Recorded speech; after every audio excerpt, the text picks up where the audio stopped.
Bismillahirrahmanirrahim. Assalamu alaikum students. How are you? I hope you are fine. Class 3 subject है हमारा science. ठीक है, unit number 10 बेटा हम रीड कर रहे हैं. पिछले 2 लेक्चर में हमने इसकी रीडिंग की है 79 पेज, फिर 80. आज हम 81 पेज की रीडिंग करेंगे. ठीक है, लाइट के बारे में हम पढ़ रहे थे. रोशनी हमें कहाँ से मिलती है? सन से भी मिलती है और इसके कुछ सोर्सेज जो हैं वो अर्थ पर भी हैं, जैसे इलेक्ट्रिक बल्ब हो गए, टॉर्च हो गई, कैंडल्स हो गई. ठीक है, इसमें हमने इसका ये टॉपिक सोर्सेज ऑफ लाइट ये हमने कल रीड कर लिया था प्रीवियस लेक्चर में. आज हम आगे रीड करेंगे पेज नंबर 81 पे. देखें यहाँ से, light is a form of energy. Light is a form of energy. रोशनी जो है ये एनर्जी का जरिया है. ऑल लिविंग थिंग्स, दोबारा करते हैं. देखें, light is a form of energy. रोशनी जो है ये एनर्जी की फॉर्म है. ठीक है, इकसाम है.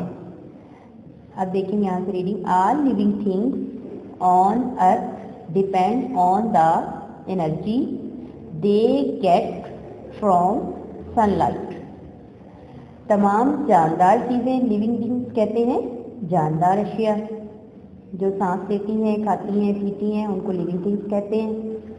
ऑन अर्थ, ज़मीन पर, तमाम जानदार चीज़ें ज़मीन पर डिपेंड इन्हिसार करती हैं. डिपेंड का मतलब है इन्हिसार करना.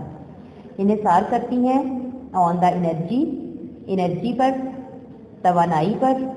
दे गेट फ्रॉम सनलाइट, और वो एनर्जी उन्हें कहाँ से मिलती है लिविंग थिंग्स को?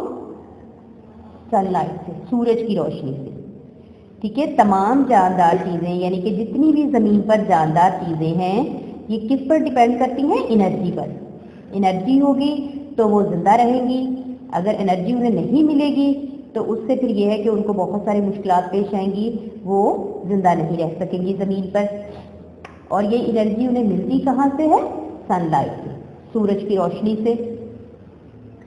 The sun gives off more energy in 1 second than the total amount of energy ever used on earth. सूरज जो हमें एनर्जी देता है, सूरज से जो हमें एनर्जी मिलती है 1 सेकेंड. ठीक है, जितनी सूरज हमें 1 सेकेंड में एनर्जी देता है वो ज़मीन पर जो हम टोटल एनर्जी इस्तेमाल करते हैं उससे ज़्यादा है. ठीक है, यानी कि लिविंग थिंग्स जो ज़मीन पर एनर्जी इस्तेमाल करती हैं, टोटल एनर्जी जो इस्तेमाल करती हैं, सूरज हमें 1 सेकेंड में उससे ज़्यादा एनर्जी दे देता है. ठीक है. स्पीड ऑफ लाइट, रोशनी की रफ्तार. स्पीड कहते हैं रफ्तार को. Light is the fastest thing in the universe. रोशनी जो है ये सबसे तेज, फास्टेस्ट कहते हैं तेज को, सबसे तेज चीज है यूनिवर्स, पूरी कायनात में. ठीक है. अब अर्थ कहते हैं जमीन को. अर्थ का मतलब सिर्फ जमीन होगा, और यूनिवर्स में फिर जमीन, आसमान, ये सारा एरिया आ जाता है. ठीक है, उसे यूनिवर्स कहते हैं. It travels much faster than sound. ये ज्यादा तेज रफ्तार से सफर करती है किसके मुकाबले में? आवाज के मुकाबले में. और तेज कौन ट्रेवल करती है? लाइट. लाइट जो है ये ज्यादा तेज रफ्तार से ट्रेवल करती है, सफर करती है आवाज के मुकाबले में. It takes just 8 minutes for the sun's light to travel 146 million kilometers to reach the earth. अब ये जो रोशनी है ये 8 मिनट में, सूरज की जो रोशनी है ये 8 मिनट में सफ़र कर जाती है ज़मीन तक, जिसका कि जो बनता है 146 kilometre, million kilometre, 146 million kilometre, 146 million kilometre बनता है ये, ठीक है, ये रास्ता जो है। और इसमें जो है सूरज की रोशनी इस तक पहुंचने में सिर्फ 8 मिनट लगाती है, ठीक है। कहाँ तक पहुंचने में? जमीन तक पहुंचने में सूरज की रोशनी सिर्फ 8 मिनट लेती है। और वो कितना रास्ता है ये? 146 मिलियन किलोमीटर सफर करती है, जमीन तक पहुंचती है सिर्फ 8 मिनट में, ठीक है बेटा, समझ आ गया इसका। रोशनी जो है ये सबसे तेज चीज है पूरी कायनात में, कुल कायनात में, और ये जो है ये सफर करती है साउंड के मुकाबले में ज्यादा तेज रफ्तार से सफर करती है, और ये 8 मिनट सिर्फ लेती है जमीन तक पहुंचने में, यानी कि 146 मिलियन किलोमीटर जो है ये सफर करती है जमीन तक का सिर्फ 8 मिनट में, ठीक है। डू यू नो में देखें, क्या आप जानते हैं? सम स्मॉल इंसेक्ट, कुछ छोटे कीड़े जैसे कि लाइक फायरफ्लाइज, जुगनू, ठीक है, फायरफ्लाइज किसको कहते हैं? जुगनू को। एंड ग्लोवॉर्म्स, कीड़े चमकने वाले, शाइन करने वाले, ठीक है, give out their own light, जिनकी के अपनी रोशनी होती है, ठीक है। दे आर लूमिनस, वो क्या है? लूमिनस है, ब्राइट है, यानी कि रोशनी देते हैं वो। कुछ छोटे कीड़े जैसे कि जुगनू हो गया या छोटे कीड़े चमकने वाले, उनकी अपनी रोशनी होती है और उन्हें हम लूमिनस कहते हैं। ये मैंने आपको प्रीवियस लेक्चर में भी लूमिनस की डेफिनेशन बताई थी। लूमिनस का पता है ना आपको? वो चीजें जिनकी अपनी रोशनी होती है, जो रोशनी देती हैं, जैसे सन हो गया, स्टार्स हो गए, कैंडल, फायरफ्लाई, ठीक है, ये सारे क्या है? लूमिनस है। टॉर्च, ओके बेटा, ये देखिए नीचे, discuss and answer.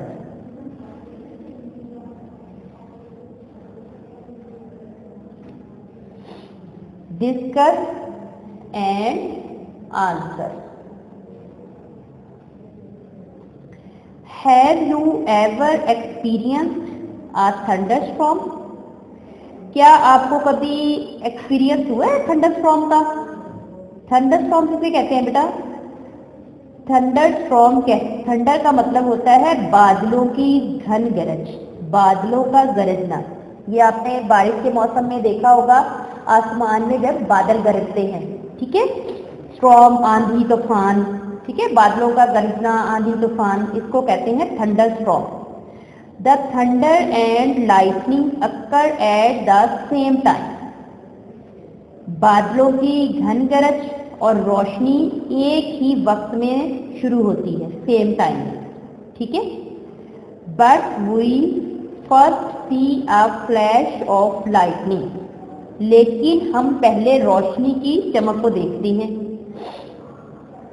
And then a few second later, और फिर कुछ सेकेंड के बाद, वी हियर द थंडर, हम सुनते हैं बादलों की घन गरज, बादलों का गरजना, थंडर, बादलों का गरजना। कैन यू से वाई दिस इज सो? क्या आप बता सकते हैं कि ऐसा क्यों होता है? ओके बेटा, कि इसमें ये है क्वेश्चन हमारा कि आप लोगों को कभी, आप लोगों ने देखा है बारिश के मौसम में, आपने देखा होगा आसमान पे बादल बहुत ज्यादा गरज रहे होते हैं बारिश के मौसम में, और आपको जैसे ही रोशनी की एक लंबी सी लाइन आसमान से जमीन की तरफ आती हुई दिखाई देती है, ठीक है, ये अक्सर बच्चों ने देखा होगा इस चीज को। तो जैसे ही वो पहले हमें ये बिजली की चमक और बादल का गरजना ये होता सेम टाइम में शुरू है, लेकिन हमें रोशनी पहले नजर आती है। पहले हम देखते हैं कि वो लंबी सी लाइन नजर आई है रोशनी की, और 1-2 सेकंड के बाद फिर वैसे बादलों की गड़गड़ाहट सी हमें सुनाई देती है, ठीक है। तो ये क्यों होता है ऐसा? ये इस वजह से होता है कि रोशनी की स्पीड जो है वो तेज है आवाज से, ठीक है। रोशनी की जो स्पीड है, लाइट की जो स्पीड है वो तेज है आवाज से, वो पहले पहुंच जाती है जमीन तक और आवाज जो है वो 1-2 सेकंड के बाद पहुंचती है। ठीक है, इससे हमें पता चलता है कि रोशनी जो है, लाइट जो है, ये ज्यादा फास्ट है साउंड से। ठीक है, समझ आई बेटा इसकी अच्छे तरीके से? दोबारा से सुन लें कि थंडरस्टॉर्म आपने देखा होगा कि बादल जब गरजते हैं बारिश के मौसम में तो ये सेम वक्त में होता है। ठीक है, लाइटनिंग और थंडरस्टॉर्म सेम वक्त में होती है, लेकिन लाइट जो है ये अर्थ पर पहले पहुंचती है, पहले हमें लाइट नजर आती है, उसके 1-2 सेकंड के बाद फिर हम आवाज को सुनते हैं, बादल की घन गरज को। अगले पेज पे आ जाए।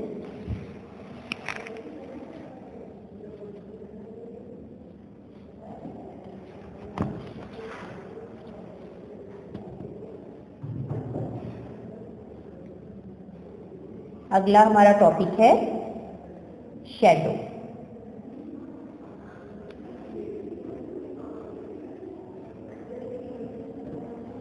ये देखिए बेटा देखते हैं,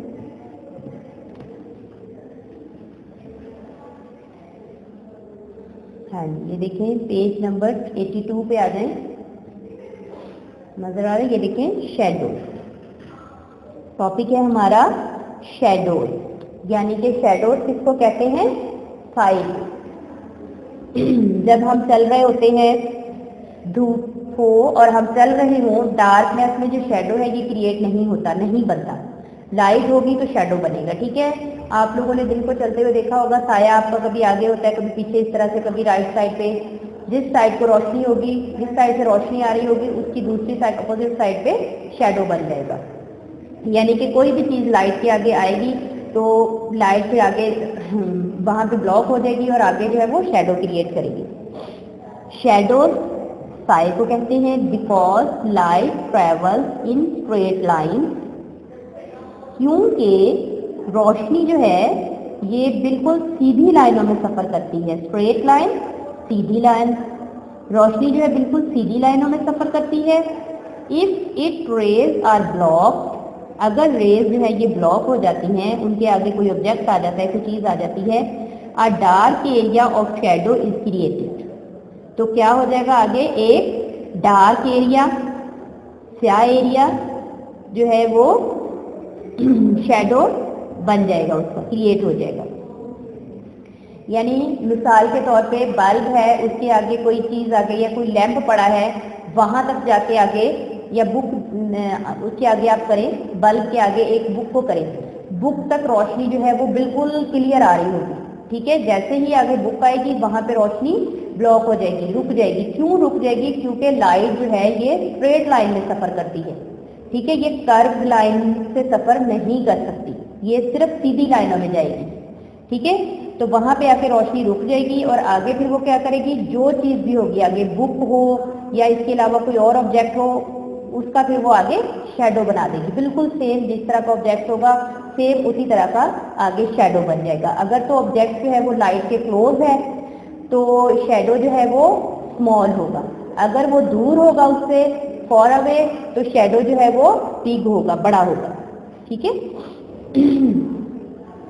when light falls on an object, a shadow can be seen on the surface directly behind the object. जब रोशनी को डाला जाता है किसी ऑब्जेक्ट पर, फॉल गिरना या डालना, जब रोशनी को डालेंगे किसी ऑब्जेक्ट पर, a shadow can be seen, तो आप साए को देख सकते हैं, द सरफेस डायरेक्टली, सतह पर, directly behind the object, object के पीछे से। ठीक है, समझ आई बेटा इस सेंटेंस की? कि जब आप किसी भी ऑब्जेक्ट पर रोशनी को डालेंगे तो उस ऑब्जेक्ट के पीछे से, सरफेस कहते हैं, ये है वर्ड सरफेस, सरफेस कहते हैं सतह को। जब किसी भी सतह पर आप रोशनी डालेंगे तो जो ऑब्जेक्ट होगा उसके पीछे से आप उसका बिल्कुल शैडो देख सकते हैं सतह पर। ठीक है, if the surface is close to the object, the shadow is the same size as or a little bigger than the object itself. अगर सरफेस, सतह जो है वो नजदीक है ऑब्जेक्ट से, ठीक है, जिसका शैडो बन रहा है, अगर वो सतह नजदीक है ऑब्जेक्ट से तो जो शैडो है वो सेम साइज का होगा या उससे खुद से थोड़ा सा बड़ा होगा। ठीक है, उस ऑब्जेक्ट से जिस ऑब्जेक्ट का शेडो बन रहा है, जिस पर लाइट डाली गई, रोशनी डाली गई है, उस ऑब्जेक्ट का सतह पर जो आपको शेडो नजर आ रहा होगा, अगर तो वो क्लोज होगी सरफेस, यानी सतह उस ऑब्जेक्ट के क्लोज होगी, तो वो आपको इतना बड़ा सेम साइज का नजर आएगा या उससे थोड़ा सा बड़ा होगा, ठीक है, छोटा होगा यानी उसका shadow. If the surface is further away, अगर सतह दूर होगी उस ऑब्जेक्ट से जिसका साया आपको नजर, जिसका शेडो है, the shadow appears much larger, तो जो शेडो है वो ज्यादा बड़ा होगा, ठीक है। ओके बेटा, अब ये देखें पिक में, फर्स्ट वाली में देखें, at midday when the sun is overhead shadows are short. At a midday यानी कि दिन के वक्त, when the sun is overhead जब सूरज जो है बिल्कुल सर पे होता है, शैडोज आर शॉर्ट साया जो है वो छोटा होता है, ठीक है। एट मिड डे दिन के वक्त, when the sun is overhead जब सूरज जो है बिल्कुल सर पे होता है, तो साया जो है, शैडो जो है बिल्कुल छोटा होता है। अगली पिक में देखिए, in the morning and evening सुबह में और शाम में, when the sun is low over the horizon shadows are long. Low over the horizon इसका मतलब होता है उफक के पार, ठीक है, यानी कि बिल्कुल वो उफक पे नहीं होता बल्कि नीचे होता है, ठीक है, उफक से नीचे होता है। यानी कि सुबह के वक्त या शाम में जब सूरज जो है वो उफक के पार होता है, दूर होता है, गुरूब होने लगता है या तुलू होने लगता है, तो शैडोज आर लॉन्ग, तो साया जो है वो बड़ा होगा, ठीक है। समझ आई बेटा इस चीज की आपको? दोबारा से देखें कि दिन के वक्त, ठीक है, दिन के वक्त जब सूरज आपके सर के बिल्कुल ऊपर होगा तो शैडोज क्या होगा, शॉर्ट होगा, छोटा होगा। लेकिन सुबह के वक्त और शाम के वक्त क्या होगा, जब सूरज जो है वो उफक के पार होगा, बिल्कुल सर पे नहीं होगा बल्कि नीचे होगा, ये गुरूब होने लगा, गुरूब होता है जब या फिर तुलू होता है जब, ठीक है, उस वक्त शैडो जो है फिर वो लॉन्ग हो जाता है किसी भी ऑब्जेक्ट का। ये देखिए जैसे पिक में ये बिल्कुल हेड पे है सूरज, तो उसका शैडो बिल्कुल स्मॉल नजर आ रहा है। और ये देखिए ये सूरज तुलू हो रहा है तो शैडो जो है वो बड़ा है उसका, और ये गुरूब हो रहा है तो इसमें भी शैडो जो है वो बड़ा है, ठीक है। ओके बेटा, अब ये डू यू रिमेम्बर देखें ऊपर,